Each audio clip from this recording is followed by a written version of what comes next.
No, I'm not a writer. Okay.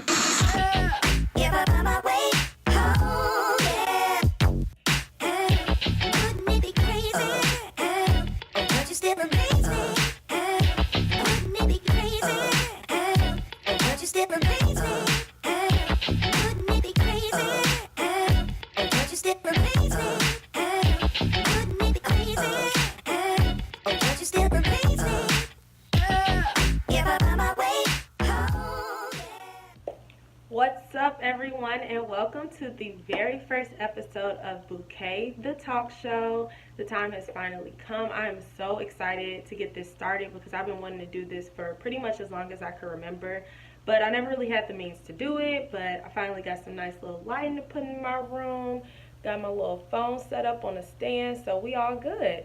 So first I just want to start off by explaining what this talk show is going to be. So pretty much I'm going to be using social media a lot to get some feedback and get some answers from you all. So I'll probably post about a week in advance different topics that I would like to discuss, and then also ask what you would like for me to discuss so that I can use your input and use my own input as well. And the discussion starts then. So we'll converse back and forth on social media. You all will tell me your thoughts on the different topics I suggest and even on the topics that you suggest, and then I'll be able to respond to it on this show. And then also I'm going to be talking about different things that I like, such as TV. I love reality TV shows, and I like other TV shows as well, and I'm a movie junkie too. So I'm going to keep you all posted on different shows and movies that I think you all should get into. So let's just go ahead and dive into the show. We're going to get started with the first topic that I actually came up with and suggested on my social media, which is female intuition versus male intuition. I thought it was something really interesting because I think a lot of times we actually talk about females having intuition, but we don't really talk about it in guys. Do guys have intuition? Is it just a girl thing? So I kind of wanted to get some input from some of my followers on that. One of the first responses that I got was from my friend Frederick, which I was super excited about because he's a guy. His response was that all humans have intuition. It is a natural God-given thing that people have.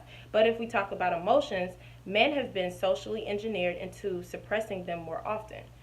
I couldn't agree more with this post that he made because I think that men have been socially engineered into thinking that they cannot express their emotions and that they don't have to go with the flow of their emotions. Women, a lot of time, we listen to our gut feelings. We're like, I don't know, something just doesn't feel right about this. And then we kind of base a lot of our thoughts and different actions that we make after that based on our gut emotions. But I think a lot of times with guys, they feel these gut feelings, but they don't know how to express those emotions to their significant other, to different other relationships they're having, or to translate it in what it means in their lives. In order to break this, guys, you all need to listen to your gut. If you have a gut feeling about something, that means that 9 times out of 10, it's probably true, and you should probably try to find a way to communicate it with whatever it is that is going on in your life. I also want to address another response that I got from Asia. She says that I think both female and males have intuition. It's just very different and on different levels. We are also taught growing up that men should be one way, which also makes us more intuitive. We tend to see bigger picture and connect more emotionally. This is key. We do tend to see bigger picture. Guys, I know a lot of guys that I have known in my life, they focus on the now. They're just like, oh, well, you know, I'm going to just go with the flow, see what happens, blah, blah, blah.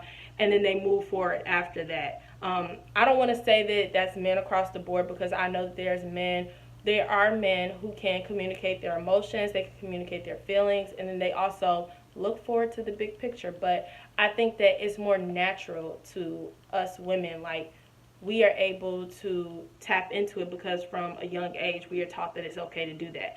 With men, it kind of comes over time when you all start to grow up, and then you'll have different relationships in your lives, and you're forced to kind of recognize those emotions and to vocalize them.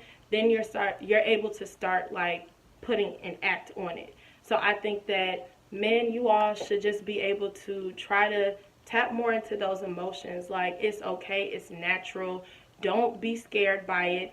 Think sometimes with your heart and not just with your mind. Allow those emotions to come through. So my next topic that was suggested by my best friend Miranda, she actually gave me a lot of different topics, but I'm just going to take a small little piece of what she said, and it is social media and why do we live a lie? This is huge because we have grown up in a social media generation. From a very young age, we've all had social media. I had Bebo. I don't know about y'all. I know a lot of people had Tagged, MySpace, and all that different stuff. So we used social media as a form of communication. It became very natural to us.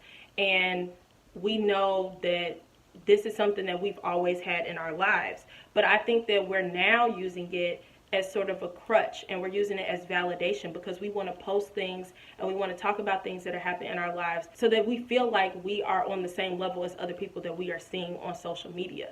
And it doesn't need to be like that. Live your own truth and live your own life. That's what social media is all about, representation of who you are.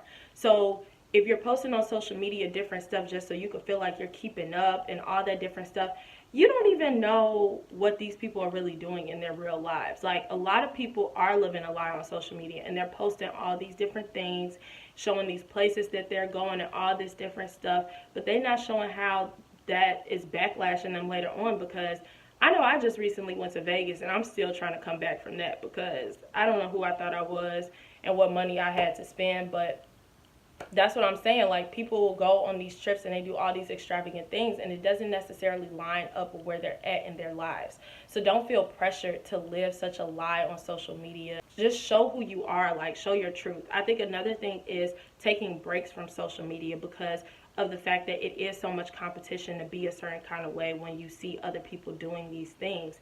And you could just sit back and take time. Like, if you're not in that place in your life and you feel like that is impacting you and where you are, then you need to just take a step back, get your things together, and then you come back to social media when you're ready. Like, you don't have to be on it 24/7. I have to tell myself that sometimes too because I like to indulge in social media. I mean, who doesn't? But just know that you don't always have to share everything that's going on in your life. Good things could be happening and you could keep it to yourself and then share it when you know that it's solid.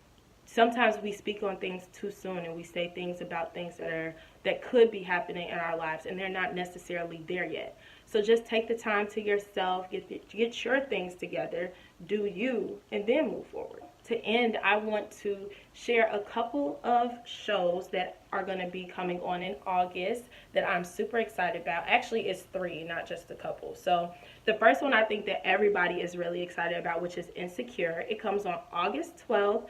I'm super excited to see what Issa is about to be doing. I'm not going to give any spoilers. For those of you who have not watched the show, you have time to catch up. The episodes are super short, so just do a quick little binge watch and then you'll be ready for August 12th. Another show that I really like is Are You the One? For those people who love reality television, this will be perfect for you. They have 24 singles. They put them all in a house together. I think last season they were in New Orleans, but normally they're in Hawaii. And they all have a perfect match, and it's their job to figure out who their perfect match is. And if all of them match up perfectly with the people that the experts say that they're supposed to be with, they win $1 million. It's a cold show. I think that a lot of people don't necessarily watch it, but it's a good show. And then for my Bachelor Nation people out there, Bachelor in Paradise is coming on August 7th. So definitely tune into that because if you've been watching Bachelor, it's been getting really real with all these people that's been on the shows, and they're all going to be there together in a house. To leave you off, I want to do my picking of the month. So basically, it's just a quote that I try to live by for that month. And this quote actually is one of my favorite quotes, and it's something that I translate into my everyday life, which is, if your dreams don't scare you, then they're not big enough. So basically what this means is if you are not pushing yourself to do something that does not scare you, then you're not pushing yourself hard enough. Like, try to do something this month that you wouldn't have normally done. Do something that you've always wanted to do that's kind of scared you. And I think the reason why I wanted to include this quote specifically in this video, because that's what I'm doing right now, taking this leap of faith, starting this talk show up, and I'm just really excited to do it. Make sure you all comment, share, subscribe, do all of that good stuff. Let's get the word out there and let's make BouKay the Talk Show huge. Love you guys. Thank you for tuning in.